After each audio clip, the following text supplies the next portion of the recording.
स्वागत है। नए साल पर मैंने एक रेजोल्यूशन बनाया था अच्छा। कि मैं हर सुबह दौड़ना जाऊंगा। पहले 2 दिन तो कमाल, मतलब जोश था, सब कुछ था। हाँ, होता है। तीसरे दिन अलार्म बजा और मेरे दिमाग में पहली आवाज आई, आज रहने देते हैं, कल से पक्का। और वो कल फिर कभी नहीं आया। हाँ हाँ, ये कहानी तो बहुत जानी पहचानी है। मुझे यकीन है कि ऐसा सिर्फ मेरे साथ नहीं होता।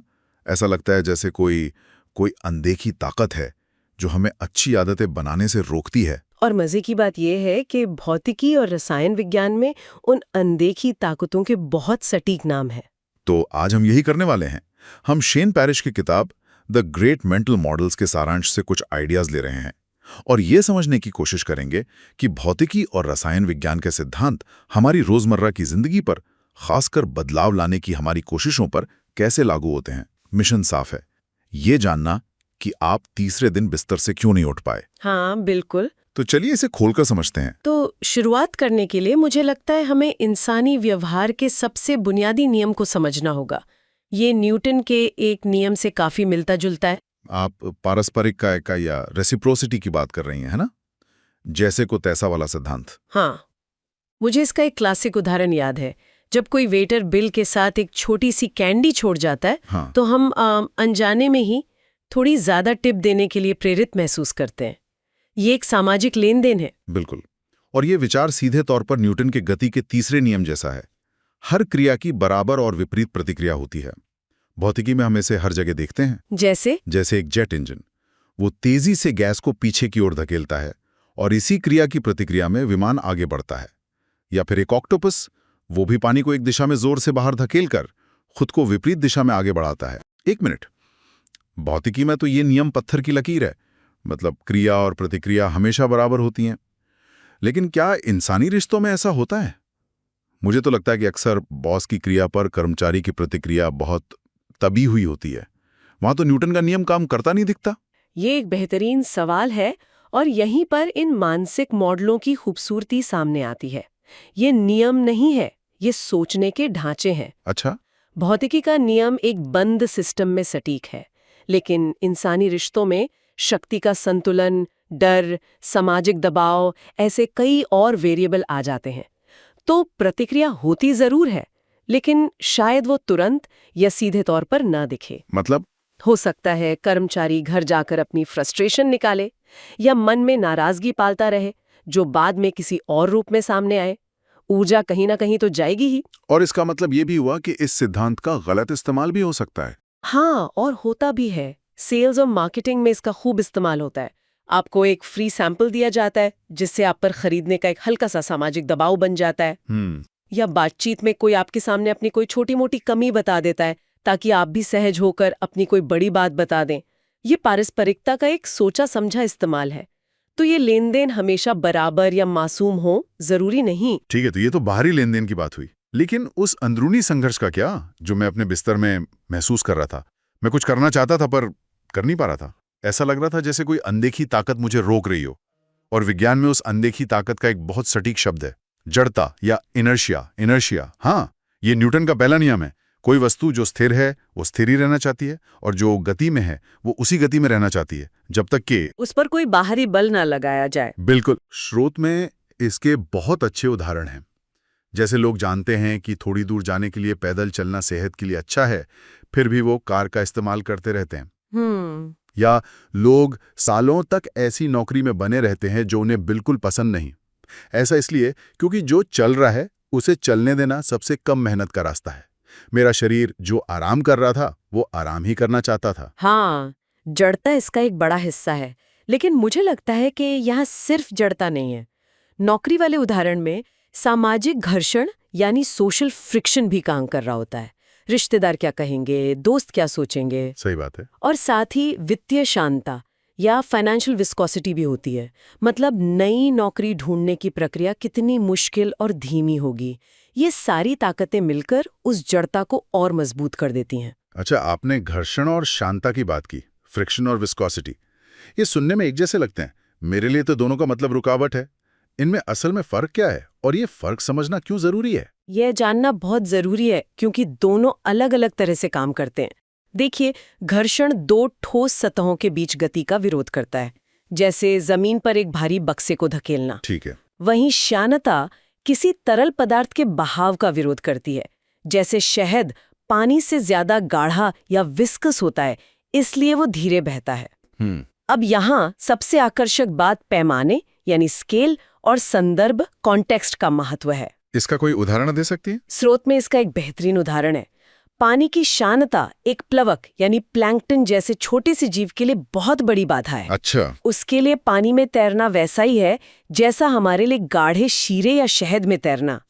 लेकिन एक विशाल व्हेल के लिए पानी की वही श्यानता लगभग न के बराबर है, वो आसानी से तैर सकती है। वाह, मतलब रुकावट उतनी है, लेकिन किसके लिए है इससे फर्क पड़ता है। हाँ। तो जो काम शांति के समय में करना बहुत आसान लगता है, जैसे कहीं जाना या कोई सामान खरीदना, वही काम युद्ध के समय या किसी संकट के दौरान लगभग असंभव हो सकता है। संदर्भ सब कुछ बदल देता है। घर्षण और श्यानता अचानक बहुत बढ़ जाते हैं।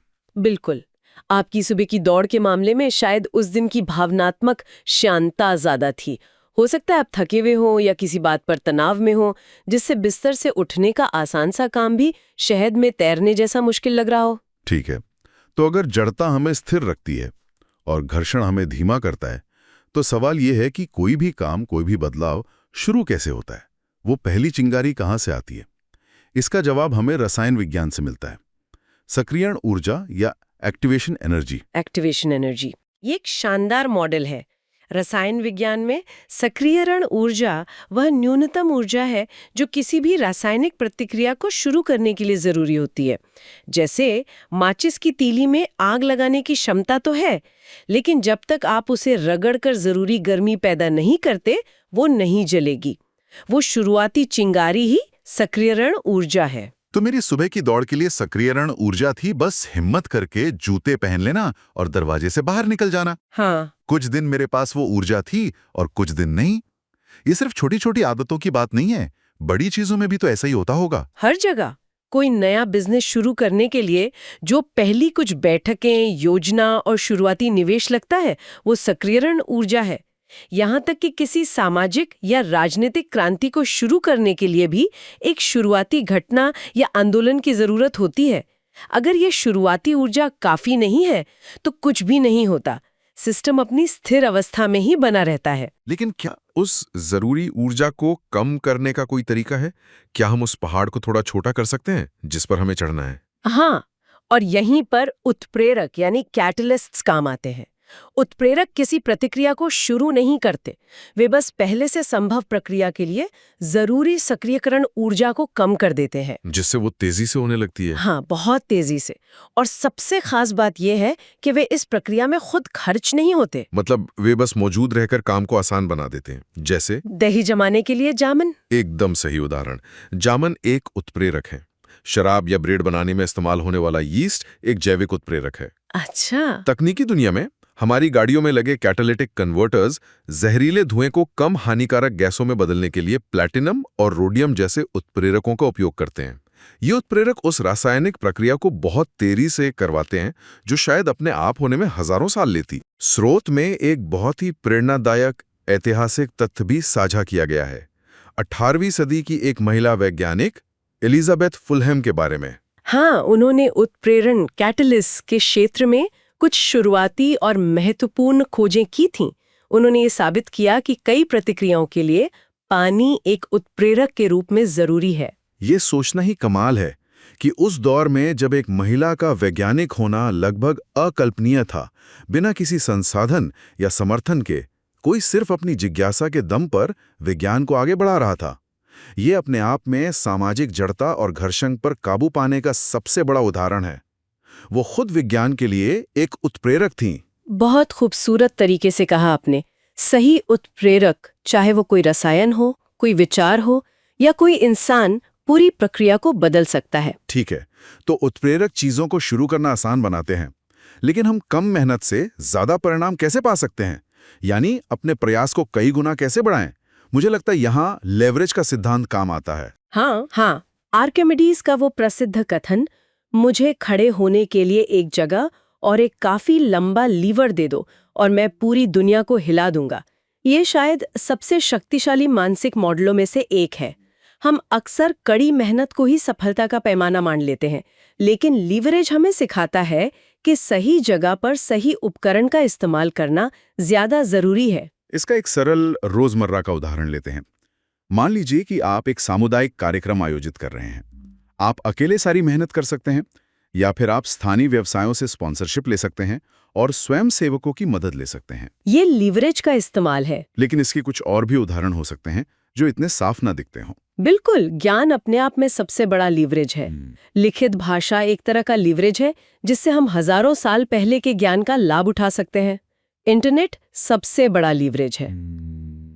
मानकीकृत प्रक्रियाएं स्टैंडर्डाइज्ड प्रोसेसेस भी लीवरेज है। हम हर बार पहिए का आविष्कार नहीं करते, बल्कि दूसरों के काम पर अपना काम खड़ा करते हैं। यह तो जड़ता वाले विचार से भी जुड़ता है ना। अगर लीवरेज आपको अपने प्रयास को कई गुना बढ़ाने देता है, तो आप इसका इस्तेमाल एक बहुत बड़ी जड़ता पर काबू पाने के लिए कर सकते हैं, जिसे आप अकेले कभी नहीं हिला पाते। क्या बात है! ये एक शानदार कनेक्शन है। एक छोटा सा स्टार्टअप जिसके पास सही तकनीक का लीवरेज है, एक बहुत बड़ी पुरानी और जड़ता में फंसी हुई इंडस्ट्री को हिला सकता है। वे उस इंडस्ट्री की जड़ता का फायदा उठाकर उसे मात देते हैं। लेकिन स्रोत में इस बात को लेकर एक चेतावनी भी है। नसीम निकोलस तालिब जैसे विचारक तर्क देते हैं कि बहुत ज्यादा लीवरेज पर निर्भरता खतरनाक हो सकती है। क्यों? क्योंकि लीवरेज एक दोधारी तलवार है।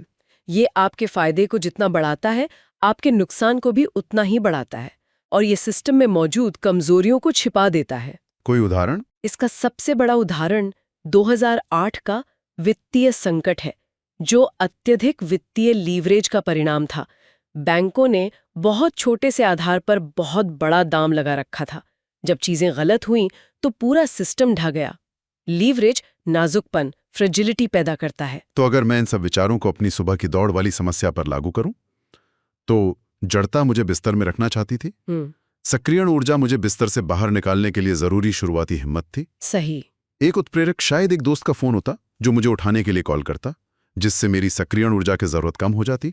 और लीवरेज होता एक पर्सनल ट्रेनर को काम पर रखना, जो मेरे लिए पूरे साल का वर्कआउट प्लान बनाता, ताकि मेरी रोज की छोटी सी मेहनत एक बड़े और असरदार सिस्टम का हिस्सा बन जाए। एकदम सटीक। आपने सभी मॉडलों को बहुत खूबसूरती से एक साथ जोड़ दिया है। तो इन सब का क्या मतलब है? आज हमने देखा कि भौतिकी और रसायन विज्ञान के सिद्धांत जैसे पारस्परिकता, जड़ता, लीवरेज और उत्प्रेरक सिर्फ वैज्ञानिकों की प्रयोगशाला के लिए नहीं है। ये हमारी अपनी जिंदगी, हमारी आदतों और हमारे फैसलों के बारे में सोचने के शक्तिशाली उपकरण हैं। ये हमें दिखाते हैं कि दुनिया कैसे काम करती है, दोनों भौतिक और सामाजिक स्तर पर, और ये भी कि मैं तीसरे दिन क्यों नहीं उठ पाया। इन स्रोतों में इन मॉडलों पर अलग अलग चर्चा की गई है, लेकिन एक अंतिम विचार यह है कि क्या होता है जब ये ताकतें हमारी अपनी जिंदगी में एक दूसरे से टकराती हैं। आज हमारे बातचीत में ये कई बार हुआ भी। उदाहरण के लिए, जब किसी सोशल मीडिया प्लेटफॉर्म का लीवरेज जनता की राय की जड़ता से मिलता है तो क्या होता है? या जब दया का एक छोटा सा काम किसी की व्यक्तिगत घर्षण पर काबू पाने के लिए उत्प्रेरक बन जाता है। शायद इन मॉडलों को अलग अलग देखने के बजाय इन्हें मिलाकर सोचने का तरीका ही एक मजबूत मानसिक टूलकिट बनाने का अगला कदम है।